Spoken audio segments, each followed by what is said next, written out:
नमस्कार दोस्तों, स्वागत है आपका मुकेश क्लासेज में। और मैं हूं मुकेश। और गाइस यहाँ पे हम बात करने वाले हैं आज बीएसटीसी के कुछ इंपॉर्टेंट क्वेश्चनों के बारे में। तो गाइस मैं आपको बता दूं कि ये जो क्वेश्चन है वो सारे एग्जाम में आए हुए क्वेश्चन है। और गाइस यहाँ पे हम करेंगे 30 इंपॉर्टेंट क्वेश्चनों के बारे में चर्चा। और गाइस मैं आपसे यहाँ पे लास्ट में क्वेश्चन पूछूंगा, तो उसका भी आपको यहाँ पे रिप्लाई करना है कि इसका जो राइट आंसर दोस्तों क्या होगा। ठीक है, वो जो लास्ट का क्वेश्चन है उसका जो राइट आंसर है वो मेरे को कमेंट करके आपको बताना है। और गाइस जो टाइम है वो आप यहाँ पे नोट कर ले। रोज़ रात को 10 बजे हमारी लाइव क्लास यहाँ पे चलती है राजस्थान जीके के इंपॉर्टेंट क्वेश्चनों के साथ। ठीक है, तो गाइस यहाँ पे हम 10,000 क्वेश्चन करा रहे हैं आपको। 10,000 जो क्वेश्चन है उनकी सीरीज यहाँ पे पूरी करा रहे हैं। तो गाइस 10,000 क्वेश्चन काफ़ी होते हैं राजस्थान जीके के एक बेसिस एग्जाम के लिए। ठीक है, राजस्थान जीके कितने क्वेश्चन आने वाले हैं वहाँ पे 50 क्वेश्चन आने वाले हैं। ओनली सिर्फ 50 क्वेश्चन आएंगे बीएसटीसी में। ठीक है, राजस्थान जीके के, जिसके लिए गाइस हम यहाँ पे 10,000 क्वेश्चनों की सीरीज कंप्लीट करने वाले हैं, जो कि काफ़ी बड़े यहाँ पे क्वेश्चन मैं लेके आऊँगा आपके लिए और काफ़ी अच्छे से क्वेश्चन लेके आऊँगा। ठीक है, तो गाइस यार वीडियो को स्टार्ट करने से पहले मैं आपको बता दूं कि फटाफट से वीडियो को लाइक कर दो सारे और गाइस वीडियो को शेयर कर दिया करो। ठीक है, 1 मिनट का समय लेंगे फटाफट से और वीडियो को शेयर कर दो। ठीक है, फिर इसका राइट आंसर बताना। चलिए कमेंट करना इसका राइट आंसर दोस्तों क्या होगा। और एक बार यार वीडियो को शेयर कर दो फटाफट से। और जो नए हो गाइस सब्सक्राइब कर दो हमारे यूट्यूब चैनल को, क्योंकि आपको काफ़ी मज़ा आने वाला है इस वीडियो में। ठीक है, चलिए तो जिसको इसका राइट आंसर मालूम है फटाफट से कमेंट करके बता दो इसका जो राइट आंसर दोस्तों क्या होगा। ठीक है, चलिए ये हमारी फर्स्ट क्लास है। आज की जो हमारी फर्स्ट क्लास है, यहाँ से हम 10,000 की जो क्वेश्चन है वो पूरे करने वाले हैं। क्लियर है? चलिए तो इसका राइट आंसर दोस्तों क्या हो जाएगा। उपयुक्त सभी इसका राइट आंसर होगा। ठीक है, राजस्थान में कौन सी जलवायु पाई जाती है। तो भाई राजस्थान में शुष्क एवं अर्धशुष्क जलवायु पाई जाती है। आर्द्र जलवायु भी यहाँ पे पाई जाती है और अति आर्द्र जलवायु भी यहाँ पे पाई जाती है। ठीक है, यानी कि जो तीनों जलवायु है वो अपने राजस्थान में पाई जाती है। क्लियर है?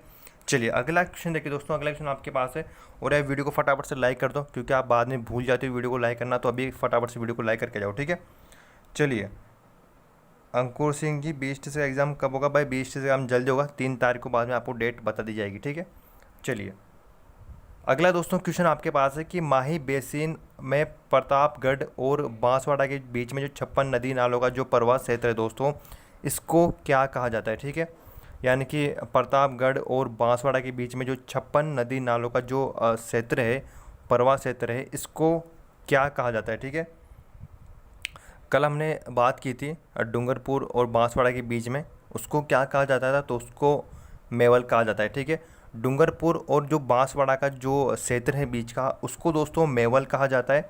और हम यहाँ पे आज बात कर रहे हैं कि प्रतापगढ़ और बांसवाड़ा के जो बीच का क्षेत्र है उसको क्या कहा जाता है। ठीक है, तो दोस्तों देखिए इसको क्या कहा जाता है। इसको कहा जाता है 56 का मैदान कहा जाता है। ठीक है, 56 का मैदान किन के बीच में है। प्रतापगढ़ और बांसवाड़ा के बीच में। ठीक है, कौन से बेसिन में है। माही बेसिन में है। ठीक है, याद कर लेना, इंपॉर्टेंट है। वेरी गुड, कई बच्चों ने राइट आंसर इसका बताया। चलिए अगला क्वेश्चन देखिए दोस्तों। अगला क्वेश्चन आपके पास है कि चंबल नदी के जो बीड़ है वो किस जिले में। ठीक है, चंबल नदी के जो बीड़ है दोस्तों वो किस नदी में हमें यहाँ पे देखने को मिलते हैं। फटाफट से बताओ इसका राइट आंसर क्या हो जाएगा। चलिए बताइए, चंबल नदी के जो बीड़ है दोस्तों वो हमें किस नदी में यहाँ पे देखने को मिलते हैं। ठीक है, चलिए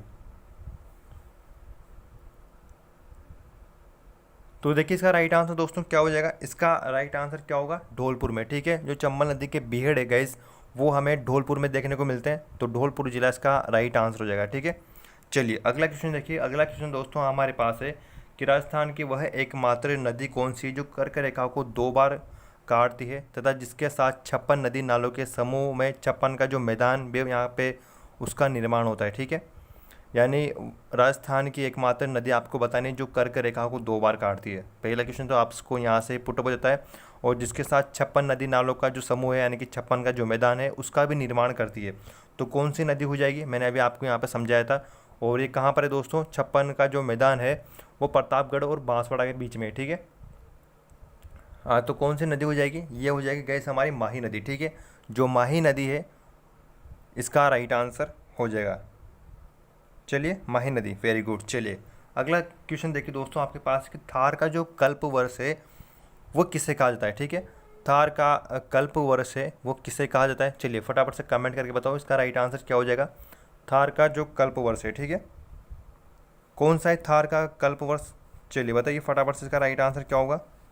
थार का कल्प वर्ष कौन सा है। ठीक है, चलिए तो देखिए इसका राइट आंसर क्या है, खेजड़ी। जो खेजड़ी है ये अपने जो राजस्थान का जो मारवाड़ क्षेत्र है वहाँ पर बहुत अधिक मात्रा में खेजड़ी के वर्ष पाए जाते हैं, ठीक है। यानी कि जो रेगिस्तानी इलाका है वहाँ पर खेजड़ी के जो वर्ष है वो काफ़ी मात्रा में गैज वहाँ पे पाए जाते हैं। इसीलिए थार थार क्या है, अपने रेगिस्तान है उसको थार बोलते हैं। तो जो थार का कल्प वर्ष है वो खेजड़ी है, ठीक है। चलिए अगला क्वेश्चन देखिए। अगला क्वेश्चन आपके पास है कि जैसलमेर राजस्थान का सबसे बड़ा जिला धौलपुर से कितना गुना बड़ा है, ये आपको बताना है, ठीक है। यानी कि जो जैसलमेर राजस्थान का सबसे बड़ा जिला है ये धौलपुर से कितना बड़ा है ये आपको बताना है, ठीक है। अपने राजस्थान का सबसे बड़ा जिला जैसलमेर है और सबसे छोटा जिला धौलपुर है, ठीक है। पहले सबसे छोटा जिला अपना दौसा था लेकिन अब जो है वो धौलपुर हो गया, ठीक है। चलिए तो कितना गुना बड़ा है धौलपुर से जैसलमेर, कितना बना यानी कि कितना बड़ा है ये आपको बताना है, ठीक है। तो देखिए दोस्तों इसका राइट आंसर क्या हो जाएगा, 12.66 गुना बड़ा है, ठीक है। तो पहला इसका राइट आंसर हो जाएगा। वेरी गुड, कहा बच्चों ने राइट आंसर इसका दिया। चलिए अगला क्वेश्चन देखिए दोस्तों। अगर आपके पास अगला क्वेश्चन है कि जो पूर्व राजस्थान संघ है वो किस चरण का यहाँ पे नाम दिया गया था, ठीक है। यानी कि जो पूर्व राजस्थान है ये कौन से चरण का नाम था जब अपना एकीकरण यहाँ पे चल रहा था। तो पूर्व राजस्थान संघ किस चरण को नाम दिया गया था, क्लियर है, किस चरण को नाम दिया गया था। चलिए बताइए फटाफट से किस चरण को यहाँ पे नाम दिया गया था। पूर्व राजस्थान जो संघ है दोस्तों किसको यहाँ पे दिया गया था। चलिए तो ये किसको दिया गया था, द्वितीय चरण को, ठीक है। यानी कि जो दूसरा चरण था इसको पूर्व राजस्थान संघ नाम दिया गया था, ठीक है। चलिए वेरी गुड, काफ़ी बच्चों ने अब राइट आंसर इसका दिया। अगला क्वेश्चन देखिए दोस्तों। अगला क्वेश्चन हमारे पास है कि राजस्थान के वो ज़िले आपको बताने, राजस्थान के वो ज़िले जो अंतर्राष्ट्रीय सीमा पर स्थित है, ठीक है। राजस्थान के वो ज़िले कौन से दोस्तों जो अंतर्राष्ट्रीय सीमा पर स्थित है, ठीक है। चलिए बताओ इसका सही क्रम क्या हो जाएगा। कौन से 4 ज़िले हैं जो अंतर्राष्ट्रीय सीमा पर स्थित हैं, ठीक है। चलिए तो कौन कौन से यहाँ पर देखिए। पहला इसका राइट आंसर हो जाएगा गंगानगर, बीकानेर, जैसलमेर और बाड़मेर। ये जो 4 ज़िले हैं ये अंतर्राष्ट्रीय सीमा पर स्थित है, ठीक है। अंतर्राष्ट्रीय सीमा कौन सी है, रेड क्लिफ रेखा है जो पाकिस्तान और भारत के मध्य लगती है, क्लियर है, रेड क्लिफ रेखा, ठीक है। तो रेड क्लिफ रेखा से ये 4 ज़िले अपने टच होते हैं पाकिस्तान बॉर्डर पे। चलिए अगला क्वेश्चन देखिए। अगला क्वेश्चन आपके पास है राजस्थान का कौन सा जिला केंद्र शासित यानी कि जो सी श्रेणी में आता है, ठीक है। आपको ये बताना है कि जो सी श्रेणी में यानी कि जो सी श्रेणी है इसमें कौन सा राज्य था, यानी कि पहले कौन सा था जब केंद्र शासित जो प्रदेश है अपना वो आपको बताना है, ठीक है। सी श्रेणी का जो है इनमें से कौन सी जगह है जो सी श्रेणी के अंतर्गत आती है, कौन सी आती है गाइस, फटाफट से बताओ इसका राइट आंसर क्या हो जाएगा। चलिए तो इसका राइट आंसर यहाँ पे देखिए अजमेर और जो मेरवाड़ा क्षेत्र है वो सी श्रेणी के अंतर्गत आता है, ठीक है। और जो केंद्र शासित जो प्रदेश है मैंने आपको बताया था केंद्र शासित प्रदेश में कौन सा जिला आता है, तो अलवर जिला आता है, क्लियर है। अलवर जिला केंद्र शासित प्रदेश के अंतर्गत आता है, ठीक है। यानी कि केंद्र शासित यानी राजधानी क्षेत्र के अंतर्गत आता है। चलिए अगला देखिए। अगला क्वेश्चन दोस्तों आपके पास है कि मत्स्य संघ का जो विशाल राजस्थान में विलय हुआ था मत्स्य संघ का, इसकी डेट आपको बतानी है कि जो मत्स्य संघ है इसका जो राजस्थान में विलय हुआ था वो कब हुआ था, ठीक है। कब हुआ था दोस्तों, फटाफट से बताओ इसका राइट आंसर क्या हो जाएगा। चलिए राजस्थान संघ का जो मत्स्य संघ का राजस्थान में जो विलय हुआ था वो कब हुआ था, ठीक है।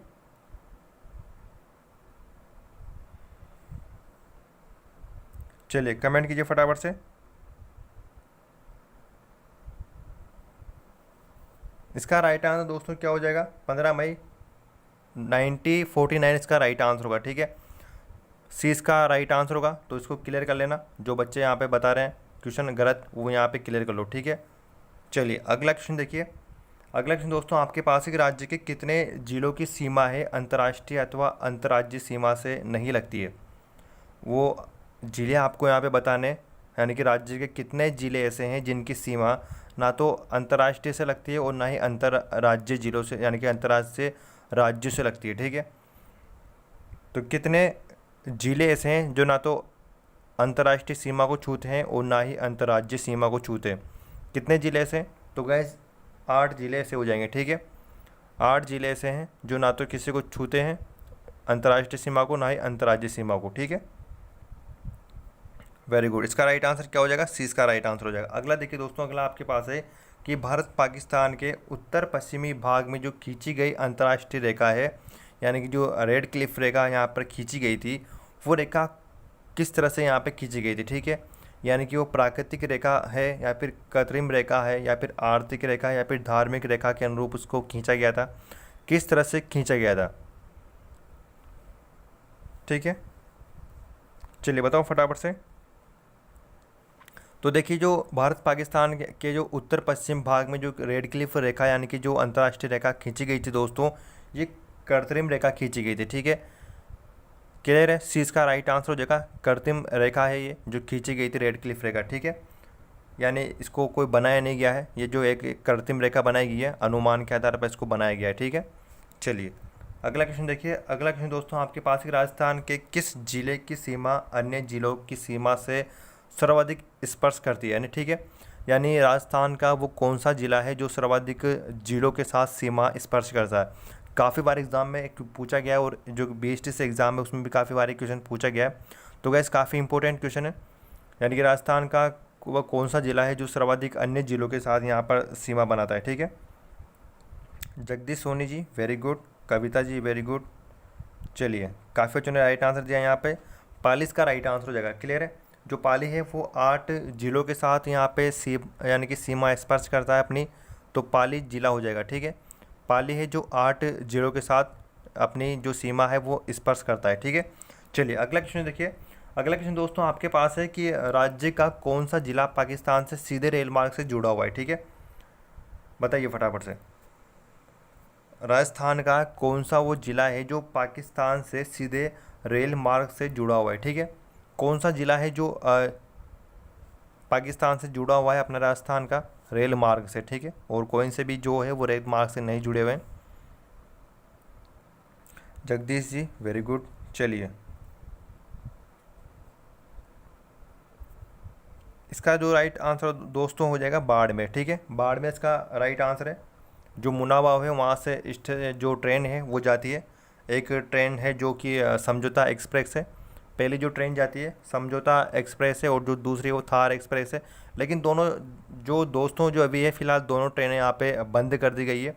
ठीक है, जब से जो पाकिस्तान ने यहाँ पे हमला किया है अपने भारत में, तब से जो दोनों ट्रेनें हैं वो बंद कर दी गई है। ठीक है, अभी पाकिस्तान में कोई भी ट्रेन नहीं चलती है बाड़मेर से। ठीक है, चलिए तो अगला क्वेश्चन आपके पास है कि 30 मार्च 1949 को राजस्थान स्थापना दिवस का जो उद्घाटन है वो किसने किया था? ठीक है, आपको ये बताना है कि जो 30 मार्च को अपना जो राजस्थान स्थापना दिवस यहाँ पे मनाया जाता है, इसका जो उद्घाटन है वो किसके द्वारा किया गया था? ठीक है, अपन ने कल बात करी थी इसके बारे में कि राजस्थान दिवस कब मनाया जाता है।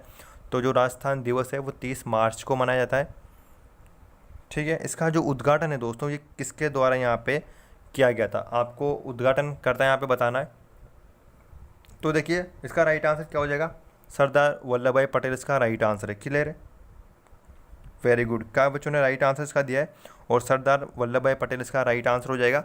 अगला देखिए, अगला दोस्तों आपके पास है कितने भारतीय राज्यों के साथ राजस्थान की सीमा लगती है? बताइए फटाफट से, कितने भारतीय राज्यों के साथ राजस्थान की सीमा लगती है? ठीक है, चलिए बताओ फटाफट से, इसका राइट आंसर क्या हो जाएगा? चलिए बताओ फटाफट से, कितने के साथ लगती है? 5 के साथ। वेरी गुड, काफ़ी बच्चों ने यहाँ पे राइट आंसर दिया, तो सी इसका राइट आंसर हो जाएगा। क्लियर है? चलिए अगला क्वेश्चन देखिए। अगला क्वेश्चन आपके पास है कि जो राजस्थान राज्य का जो वर्तमान स्वरूप है वो किस स्थिति को यहाँ पे माना जाता है? यानी कि अपना राजस्थान है वो वर्तमान इसका स्वरूप जो हमें देखने को मिल गया था, यानी कि पूरी तरह से जो राजस्थान बनकर तैयार हो गया था दोस्तों, वो किस स्थिति को हो गया था? और BST से कम 5 बार ये क्वेश्चन पूछा गया है। ठीक है, मैं खुद यहाँ पे 2014 से BST से एग्ज़ाम को देखता आ रहा हूँ, और गैस मैंने 5 बार से ज़्यादा इस क्वेश्चन को देख चुका हूँ। तो काफ़ी इंपॉर्टेंट क्वेश्चन है, हर एक साल छोड़कर यानी कि गैप देकर इस क्वेश्चन को BST से में पूछा जाता है। ठीक है, तो काफ़ी इंपॉर्टेंट क्वेश्चन है। और कब आया था? देखिए, जो राजस्थान राज्य है ये वर्तमान स्वरूप में 1 नवंबर 1956 को आया था। ठीक है, यानी कि 1 नवंबर 1956 को अपना जो राजस्थान है वो बनकर पूर्ण तरह से तैयार हो गया था। क्लियर है? तो 1 नवंबर 1956 इसका राइट आंसर हो जाएगा। इंपॉर्टेंट है दोस्तों, वर्तमान स्वरूप में कब आया ये आपको याद रखना है, इंपॉर्टेंट है बीएसटी से एग्जाम के लिए। चलिए अगला देखिए, अगला क्वेश्चन आपके पास है कि स्थिति के अनुसार जो युग्म यहाँ पे है, यानी कि जो शेष अन्य से भिन्न है वो आपको बताना है, यानी कि कौन सा जिला है जो टच नहीं करता है, ठीक है, स्पर्श नहीं करता है सीमा को, वो आपको बताना है, ठीक है, यानी कि कौन सा जिला है जो अपनी सीमा को स्पर्श नहीं करता है, आप अनुमान लगाइए, और कौन सा जिला यहाँ पे हो सकता है जो कि एक दूसरे को टच नहीं करते हैं। ऑप्शन आपके पास है, बताओ फटाफट से। वेरी गुड, चलिए मीना मेघवंशी वेरी गुड, हनुमान जी आपका भी सही है, चलिए Manisha ji very good, Kuldeep Sharma very good. चलो भाई काफ़ी अच्छा यहाँ पे राइट आंसर दिया है इन्होंने। चलिए तो इसका राइट आंसर दोस्तों क्या हो जाएगा, इसका राइट आंसर है सी, ठीक है, जैसलमेर और जो जालोर है ये एक दूसरे को जो सीमा है वो स्पर्श नहीं करते हैं, ठीक है। चलिए सी इसका राइट आंसर हो जाएगा। अगला क्वेश्चन देखिए, अगला क्वेश्चन आपके पास है कि जिस राज्य के साथ राजस्थान की सबसे छोटी अंतर्राज्यीय सीमा लगती है वो कौन सी है, ठीक है, यानी कि सबसे कम जो सीमा है अपने राजस्थान की वो किस राज्य के साथ लगती है ये आपको बतानी है, ठीक है। चलिए बताओ फटाफट से किसके साथ लगती है। तन्नू कसाना जी, हाँ जी, पीएचडी से एग्ज़ाम होगा, डिफेलेंट यहाँ पे एग्ज़ाम होगा, ठीक है, आप बस तैयारी करो। चलिए तो सबसे कम जो सीमा लगती है अपने राजस्थान की वो पंजाब के साथ लगती है 89 किलोमीटर, ठीक है, इसको भी याद कर लेना, 89 किलोमीटर पंजाब के साथ सबसे कम सीमा लगती है। और अगर गैस में यहाँ पे बात करूँ तो सर्वाधिक जो सीमा है वो मध्य प्रदेश से लगती है एमपी के साथ, ठीक है, कितनी लगती है 1600 किलोमीटर में, ठीक है, किलोमीटर, और जो सबसे कम लगती है वो 89 किलोमीटर लगती है पंजाब के साथ, ठीक है, क्लियर है। चलिए अगला क्वेश्चन देखिए, अगला क्वेश्चन भी यहाँ पे काफ़ी अच्छा है कि सूरसेन जो राज्य की राजधानी थी दोस्तों वो क्या है, ये आपको बतानी है। चलिए बताओ फटाफट से, सूरसेन राज्य की जो राजधानी है वो क्या थी, ठीक है, बताओ फटाफट से, इसका राइट आंसर क्या हो जाएगा। चलिए तो मैं आपको बताऊँ इसका राइट आंसर क्या है, मथुरा इसका राइट आंसर है, तो सी इसका राइट आंसर हो जाएगा। चलिए अगला क्वेश्चन देखिए, अगला क्वेश्चन आपके पास है कि जांगल प्रदेश की जो राजधानी है उसका क्या नाम था, ठीक है, जांगल प्रदेश की जो राजधानी है दोस्तों इसका क्या नाम है। चलिए 21वां क्वेश्चन है, फटाफट से बताओ इसका राइट आंसर क्या हो जाएगा। जांगल प्रदेश की जो राजधानी है इसका राइट आंसर क्या है, वेरी गुड, इसका राइट आंसर दोस्तों क्या हो जाएगा, अच्छित्र इसका राइट आंसर हो जाएगा। इसको वर्तमान में क्या है, नागौर का जो क्षेत्र है इसको कहा जाता है, ठीक है, नागौर का पुराना नाम था ये नागौर का, ठीक है, तो डी इसका राइट आंसर हो जाएगा। 21वां क्वेश्चन काफ़ी इंपॉर्टेंट है गैस, याद कर लेना, ठीक है। चलिए अगला क्वेश्चन देखिए, छप्पन बेसिन किस नदी का प्रवाह तंत्र है, इंपॉर्टेंट है, काफ़ी बार एग्जाम में पूछा गया है कि छप्पन बेसिन किस नदी तंत्र का भाग है, ठीक है। चलिए अब तो आपको गैस पता हो गया होगा कि किसका है। मनीषा जी मैंने पहले ऊपर बताया कि छप्पन जो बेसिन है वो कहाँ का है, थोड़ा क्वेश्चन पे गौर किया करें, ठीक है। चलिए तो छप्पन का जो बेसिन है वो गैस माही नदी का है, ठीक है, मैं आपको पहले फर्स्ट क्वेश्चन में ये चीज़ समझा चुका हूँ। चलिए तो माही नदी है, छप्पन का जो 56 गाँवों का समूह या फिर 56 पहाड़ियों का समूह, बात एक ही है, माही नदी है जो बेसिन बनाती है, ठीक है। चलिए अगला क्वेश्चन देखिए, अगला क्वेश्चन आपके पास है कि केवल अंतर्राष्ट्रीय सीमा पर जो स्थित है राजस्थान के कितने ज़िले हैं, ठीक है, जो अंतर्राज्य नहीं होनी चाहिए, ओनली अंतर्राष्ट्रीय सीमा पर कितने ज़िले स्थित हैं, ओनली केवल जो जो ओनली अंतर्राष्ट्रीय सीमा को छूते हैं, ठीक है,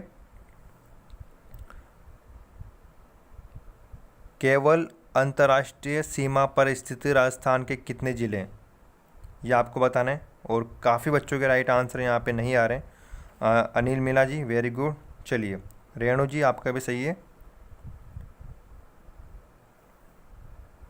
सुनील कुमार वेरी गुड आपका भी सही है, ऑल वर्क वीडियो। चलिए तो इसका राइट आंसर दोस्तों क्या हो जाएगा, दो इसके राइट आंसर हो जाएगा। दो जिले अपने राजस्थान के ऐसे हैं जो केवल अंतर्राष्ट्रीय सीमा पर छूते हैं, ठीक है, दो जिले, क्लियर है, सी इसका राइट आंसर हो जाएगा। इसमें गंगानगर और बाड़मेर नहीं आएगा, ठीक है, जो गंगानगर है और बाड़मेर है ये इसमें नहीं आएगा, क्योंकि जो गंगानगर और बाड़मेर है ये अंतर्राज्य भी बनाते हैं, मैंने आपको यहाँ पे बताया कि अंतर्राज्य को नहीं छूना चाहिए, ठीक है। तो बीकानेर और जैसलमेर, ये 2 जिले ऐसे हैं जो कि केवल अंतर्राष्ट्रीय सीमा को छूते हैं। क्लियर है? चलिए क्वेश्चन को समझा करो, उसके बाद आराम से यहाँ पे उत्तर दिया करो। ठीक है, चलिए अगला क्वेश्चन आपके पास है कि मध्य प्रदेश के साथ राज्य के किस जिले की सीमा सबसे छोटी लगती है। ठीक है, सर्वाधिक जो सीमा है मध्य प्रदेश के साथ तो झालावाड़ की लगती है सर्वाधिक सीमा। आपको यहाँ पे बताना है कि सबसे कम जो लगती है वह किसके साथ लगती है। ठीक है, मैंने आपको बताया कि जो मध्य प्रदेश के साथ सर्वाधिक जो सीमा है वो झालावाड़ की लगती है, लेकिन सबसे जो कम है वो किसकी लगती है। ठीक है, सबसे कम किसकी लगेगी? सर्वाधिक तो लगती है झालावाड़ की, और सबसे कम किसकी लगती है? भीलवाड़ा की। ठीक है, तो याद कर लेना, ये भी इंपॉर्टेंट है। कई बार एग्जाम में जो ज्योग्राफी का अपना पार्ट होता है वहाँ पर ऐसे क्वेश्चन पूछे जाते हैं। चलिए अगला देखिए, राजस्थान राज्य के किस जिले की सीमा संलग्न नहीं है, ये भी आपको बताना है। ये वही क्वेश्चन है, आपको जो सीमा बतानी है अपने राज्य की सीमा आपको बतानी है। ठीक है, कि कौन कौन सा जो राज्य है एक दूसरे को टच नहीं करता है, वो सीमा आपको यहाँ पे बतानी है। क्लियर है? चलिए तो यहाँ पे देखिए, जैसलमेर, बाड़मेर, सिरोही, ये जो ज़िले हैं वो संलग्न नहीं है। उसके बाद जो कोटा, बूंदी, टोंक है ये आपस में टच हो रहे हैं। उसके बाद चूरू, नागौर, जो पाली है ये भी आपस में टच हो रहे हैं। और करौली, दौसा और जो अलवर है ये भी आपस में टच हो रहे हैं। ठीक है, चलिए अगला क्वेश्चन देखिए। और भाई मैप याद कर लेना, मैप काफ़ी इंपॉर्टेंट रहता है। चलिए अगला क्वेश्चन आपके पास है कि निम्न में से कौन सा उदयपुर संभाग में नहीं आता है। कौन सा जिला ऐसा है जो कि उदयपुर संभाग में नहीं आता है?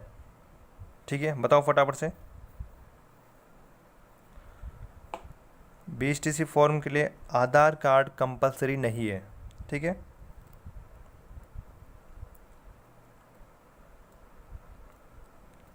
चलिए दोस्तों, इसका राइट आंसर बताओ फटाफट से। निम्न में से कौन सा उदयपुर संभाग का जो भाग है वो नहीं है? तो देखिए, भीलवाड़ा, जो भीलवाड़ा है ये उदयपुर संभाग के अंतर्गत नहीं आता है, तो इसका जो राइट आंसर है वो सी हो जाएगा। ठीक है, चलिए अगला देखिए। अगला क्वेश्चन दोस्तों आपके पास है कि राजस्थान को सर्वप्रथम कितने संभागों में यहाँ पे बांटा गया था। जो अपना राजस्थान है इसको कितने संभाग में यहाँ पे बांटा गया था, ये भी काफ़ी अच्छा क्वेश्चन है। सर्वप्रथम हम यहाँ पे बात कर रहे हैं कि राजस्थान को सर्वप्रथम कितने संभागों में यहाँ पे बांटा गया था। ठीक है, तो देखिए सर्वप्रथम जो यहाँ पे बांटा गया था वो 5 संभाग में बने थे। सर्वप्रथम जो अपने राजस्थान है वहाँ पे 5 संभाग बने थे, तो सर्वप्रथम 5 संभागों में अपने राजस्थान को बांटा गया था। ठीक है, 5 में भाई, वर्तमान में 7 हैं। वर्तमान में कितने संभाग है? 7 संभाग है, लेकिन जो सर्वप्रथम यहाँ पे मैं बात कर रहा हूँ तो उस समय 5 संभाग थे। ठीक है, सर्वप्रथम यहाँ पे सर्वप्रथम लिखा हुआ है, तो थोड़ा क्वेश्चन पे ध्यान दें। देखिए ज्योग्राफी के जो क्वेश्चन है वो होते हैं ईजी हैं, लेकिन आप उनको समझ नहीं पाते हो क्योंकि आप जल्दीबाजी में टिक कर देते हो। ठीक है, चलिए अगला देखिए कि राजस्थान का जो 6वां संभाग बना था वो कौन सा बना था। राजस्थान का जो 6वां संभाग बना था दोस्तों उसका क्या नाम है, ये आपको बताना है। फटाफट से बताओ, राजस्थान का जो 6वां संभाग था। चलिए मनीषा जी, नेटवर्क जो है वो आज थोड़ा स्लो चल रहा है। मेरी क्लास लेने की इच्छा नहीं थी आज, लेकिन नेट काफ़ी प्रॉब्लम कर रहा है। ठीक है, तो थोड़ा बफरिंग चल रहा है इसका, कर भी कुछ नहीं सकते। चलिए, तो राजस्थान का जो 6वां संभाग था दोस्तों ये अजमेर बना था। ठीक है, अजमेर बना था, और अजमेर की वीडियो में पहले आपको बना चुका हूँ, तो उसको देख लेना। आपको पूरा अजमेर के बारे में क्या क्या वहाँ पे है सब समझ में आ जाएगा। तो 6वां संभाग बना था अपना उदयपुर, और जो 7वां संभाग है वो भरतपुर है। ठीक है, जो 6वां संभाग है वो अजमेर है, और 7वां संभाग जो है वो भरतपुर है। ठीक है, चलिए अगला देखिए। अगला आपके पास है कि राजस्थान का जो नर्क है दोस्तों वो किसे कहा जाता है। आपने शायद पहली बार ये नाम सुना हो, तो राजस्थान का नर्क है वो किसे कहा जाता है, चलिए बताइए फटाफट से। तन्नू कुसाना, इसकी आपको PDF मिल जाएगी, टेंशन आप ना लें। PDF आपको व्हाट्सएप में मिल जाएगी या फिर टेलीग्राम पे मिल जाएगी। चलिए, तो राजस्थान का जो नर्क है दोस्तों वो किसे कहा जाता है। चलिए क्या है? वेरी गुड काव्य बच्चों, कुलदीप जी, नेहा जी, अनिल भाई, मुकेश चौधरी, वेरी गुड, अरुण जी, काफ़ी बच्चों ने यहाँ पे राइट आंसर दिया। Praveen Kumar Meena, very good. चलिए इसका राइट आंसर क्या है? चैनपुरा इसका राइट आंसर हो जाएगा। कहाँ पर है चैनपुरा? ये है फलोदी, जो जगह है फलोदी तहसील, वहाँ यानी फलोदी कहाँ पर है? जोधपुर में। ठीक है, तो जो फलोदी है वहाँ पर ये गाँव है चैनपुरा। इसको राजस्थान का नर्क कहा जाता है। काफ़ी अच्छा और इम्पोर्टेंट क्वेश्चन है। चैनपुरा फलौदी जोधपुर में है, ठीक है। चलिए, तो इसका राइट आंसर चैनपुरा हो जाएगा। अगला देखिए, मेदिनीपुर जो नागौर जिले के किस शहर का प्राचीन नाम था? जो नागौर जिला है इसके प्राचीन शहर यानी कि जो मेदिनीपुर है किसका प्राचीन नाम है, ये आपको बताना है, ठीक है। बताओ फटाफट से इसका राइट आंसर क्या हो जाएगा। जो मेदिनीपुर है नागौर जिले के किस शहर का प्राचीन नाम है? चलिए बताइए इसका राइट आंसर दोस्तों क्या हो जाएगा। मेड़ता सिटी इसका राइट आंसर हो जाएगा। मेड़ता जो सिटी है नागौर में है, जो मीराबाई है वो मेड़ता की है, ठीक है। मेड़ता सिटी की है मीराबाई। तो जो मेदिनीपुर है वो मेड़ता सिटी का प्राचीन नाम है, कई बार एग्जाम में पूछा गया है। चलिए, तो 30 इंपॉर्टेंट क्वेश्चन गाइस में लेके आया था आज आप सभी के लिए। अगर आपको पता है जो मैं आपसे पूछ रहा हूँ ये क्वेश्चन आपको बताना है कमेंट करके, ठीक है। जो लाइव क्लास चल रही है वहाँ पर आप कमेंट कर सकते हो, और जो बंदे यहाँ पे बच्चे ऑफलाइन देख रहे हैं तो आपको बताना है कि जो सर्वाधिक कुरंजा पक्षी है वो किस अभ्यारण्य में देखे जा सकते हैं, ठीक है। चलिए, ये क्वेश्चन आपको कमेंट करके बताना है जो ऑफलाइन ये वीडियो यहाँ पे देख रहे हैं उन सभी के लिए। और इसका जो राइट आंसर है मैं आपको कल बताऊँगा कि इसका राइट आंसर क्या होगा, ठीक है। अगर आप ढूंढ के ला सकते हो या फिर जिनको पता है वो कमेंट करके बता सकते हैं कि जो सर्वाधिक कुरंजा पक्षी है वो कहाँ पर पाए जाते हैं, ठीक है। इसका जो राइट आंसर मैं आपको कल बताऊँगा। और गैस आपको यह भी कमेंट करके बताना है कि कौन सा गाँव कुरंजा पक्षियों के लिए काफ़ी फेमस है, ठीक है। कौन सा गांव है जो कि कुरंजा पक्षियों के लिए काफ़ी फेमस है, ये कमेंट आप मेरे को जब ये क्लास ख़त्म हो जाएगी तो कमेंट करके मेरे को ज़रूर बताना इसका राइट आंसर क्या है, ठीक है। पूजा गोस्वामी, जैसे कि आप ओबीसी में आते हो तो आपको 380 के आसपास नंबर लाने पड़ेंगे बीएसटी में सिलेक्शन के लिए, ठीक है।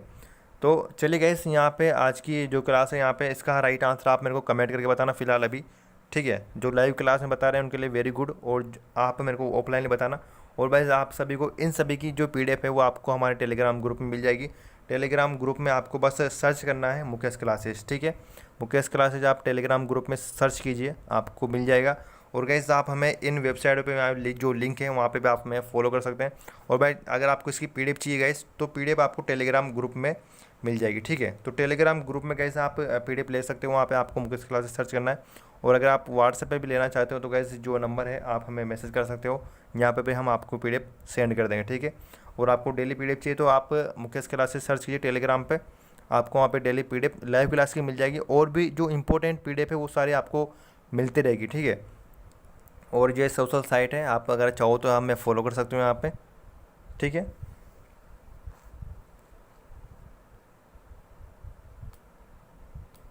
हाँ जी मनीषा जी, जनरल के लिए 400 नंबर की आपको आवश्यकता पड़ती है। 400 ऊपर के जो नंबर आपको लाने पड़ेंगे बीएसटी से एग्ज़ाम में।